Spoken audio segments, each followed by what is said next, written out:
जीविका मंत्र में आपका स्वागत है। आप सभी को अनंत चतुर्दशी की हार्दिक शुभकामना। अनंत चतुर्दशी के दिन भगवान विष्णु के अनंत रूपों की पूजा के साथ ही गणेश विसर्जन भी किया जाता है, इसलिए इस पर्व का महत्व और भी बढ़ जाता है। और हिंदू पंचांग के अनुसार हर साल भादो महीने के शुक्ल पक्ष की चतुर्दशी तिथि को अनंत चतुर्दशी का पर्व मनाया जाता है, जिसे अनंत चौदस भी कहते हैं। धार्मिक मान्यताओं के अनुसार इस दिन भगवान श्री हरि की जो भी भक्त सच्चे मन से पूजा करते हैं, उनकी सभी मनोकामनाएं पूर्ण हो जाती हैं।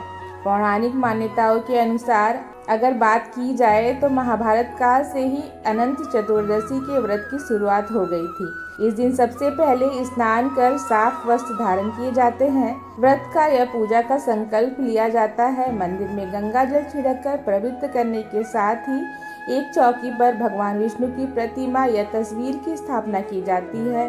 धूप दीपक जला के भगवान विष्णु को चंदन का तिलक लगा के मंत्रों का जाप करके पूजा किया जाता है। इस दिन भगवान विष्णु को पीले फूल पीले फल अर्पित किए जाते हैं, साथ ही तुलसी दल भी अर्पित किया जाता है।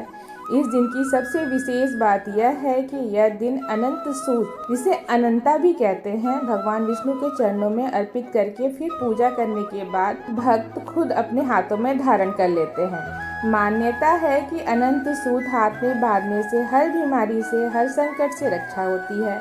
अगर आप किसी खास काम से बाहर जाने वाले हैं तो आपको ये अनंत सूत अपने हाथों में जरूर बांध के जाना चाहिए। ऐसा करने से हर काम में सफलता प्राप्त होती है, हर बिगड़े काम बनने लगते हैं। पुरुष अपने दाहिने हाथ में और महिलाएं अपने बाएं हाथ में अनंता की सूत बांधती हैं। अनंत सूत 14 गांठों वाला एक डोर होता है। आप चाहे तो खुद भी कलावे में 14 गांठ बांध के इस सूत को बना सकते हैं या बाजार से भी खरीद कर ला सकते हैं। पहले अनंता की पूजा की जाती है। पहले उस पे सिंदूर केसर हल्दी को डाल के 14 गांठें लगाई जाती हैं।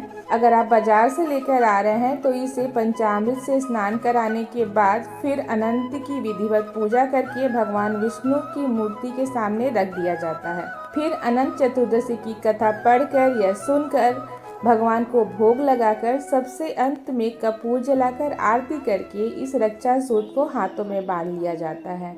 इस डोरी को फिर पूरे साल अपने हाथों में बांध के रखना चाहिए। अगले साल फिर से अनंत चतुर्दशी के दिन पूजा करते समय अपने पुराने डोर को खोल के नया डोर विधिवत इसी तरह से धारण कर लेना चाहिए। इस साल 2023 में अनंत चतुर्दशी की तिथि और शुभ मुहूर्त के बारे में आइए बात कर ली जाए। जो चतुर्दशी तिथि प्रारंभ होगी 27 सितंबर बुधवार को रात 10:20 से और समाप्त होगी 28 सितंबर गुरुवार को शाम 6:49 पर। चतुर्दशी का व्रत उदया तिथि के अनुसार रखा जाता है, इसलिए आपको 28 सितंबर को ही व्रत रखना होगा और इस दिन आपको गणपति विसर्जन भी करना होगा।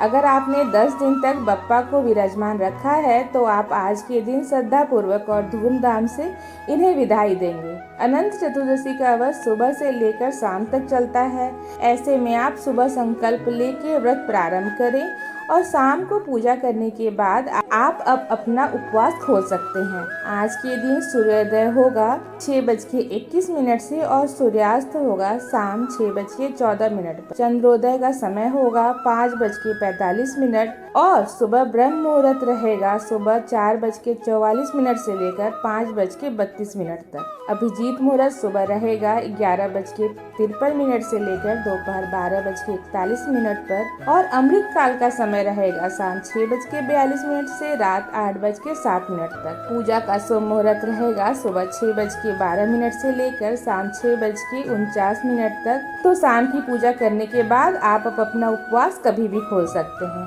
आइए अब गणपति विसर्जन के शुभ मुहूर्त के बारे में भी जान लिया जाए। तो सुबह का मुहूर्त रहेगा सुबह 6:12 से लेकर 7:42 तक। दोपहर का शुभ मुहूर्त रहेगा सुबह 10:42 से लेकर दोपहर 3:11 तक। शाम का शुभ मुहूर्त रहेगा शाम 4:41 से लेकर 6:11 तक और रात्रि का शुभ मुहूर्त रहेगा शाम 6:11 से लेकर रात्रि 9:11 तक। इसी शुभ मुहूर्त में से आप किसी भी एक मुहूर्त में आप गणपति बप्पा का विसर्जन कर सकते हैं।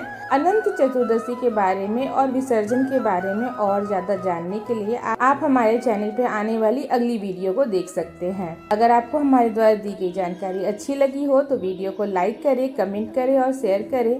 और आप अगर हमारे चैनल पे पहली बार आए हैं तो चैनल को सब्सक्राइब करके जाएं। धन्यवाद।